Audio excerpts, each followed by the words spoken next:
Hi hello friends, ಎಲ್ಲರಿಗೂ ನಮಸ್ಕಾರ. ನಮ್ಮ ಚಾನಲ್ನ ಇದುವರೆಗೂ ನೋಡಿಲ್ಲ ಅಂದರೆ ದಯವಿಟ್ಟು ಸಬ್ಸ್ಕ್ರೈಬ್ ಮಾಡಿ. ಹಾಗೆಯೇ ಈ ಒಂದು ವಿಡಿಯೋದಲ್ಲಿ ನಾನು ಕೊಡ್ತಿರೋ ಈ ಹಣ್ಣಿನ ಹೆಸರು ಲಕ್ಷ್ಮಣ ಫಲ ಅಥವಾ ರಾಮ್ ಫಲ ಅಂತ ಹೇಳ್ತೀವಿ.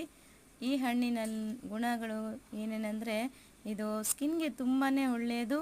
ಹಾಗೆಯೇ ಇದರಲ್ಲಿ ವಿಶೇಷತೆ ಏನಂತಂದರೆ, ಕ್ಯಾನ್ಸರ್ ಸೆಲ್ಸನ್ನು ನಾಶ ಮಾಡುವಂಥ ಶಕ್ತಿ ಈ ಹಣ್ಣಿಗಿದೆ. ಸೊ ಸಿಕ್ಕಿದಾಗಂತೂ ದಯವಿಟ್ಟು ಫ್ರೆಂಡ್ಸ್ ಈ ಹಣ್ಣನ್ನು ಬಿಡಬೇಡಿ. ಇದನ್ನು ರುಚಿ ನೋಡಿ. ಇದರ ರುಚಿ ಕೂಡ ತುಂಬ ಅದ್ಭುತವಾಗಿರುತ್ತೆ. ಪ್ರಕೃತಿಯಿಂದ ನಮಗೆ ಸಿಗುವಂಥ ವರ ಅಂತ ಹೇಳ್ಬಹುದು ಇದನ್ನೆಲ್ಲ. ಸೊ ಈ ಹಣ್ಣು ಹೇಗಿದೆ ಅಂತ ತಿಂದುಬಿಟ್ಟು ಕಮೆಂಟ್ ಮಾಡಿ. ಈ ವಿಡಿಯೋ ದಯವಿಟ್ಟು ನಿಮಗೆ ಇಷ್ಟ ಆಗಿದ್ದರೆ ಒಂದು ಲೈಕ್ ಕೊಡಿ, ಸಬ್ಸ್ಕ್ರೈಬ್ ಮಾಡಿ, ಸೊ ಶೇರ್ ಮಾಡಿ. ಈ ಹಣ್ಣಿನ ರುಚಿ ನೋಡೋದಂತೂ ಮರಿಲೇಬೇಡಿ. Thanks for watching friends. See you next video.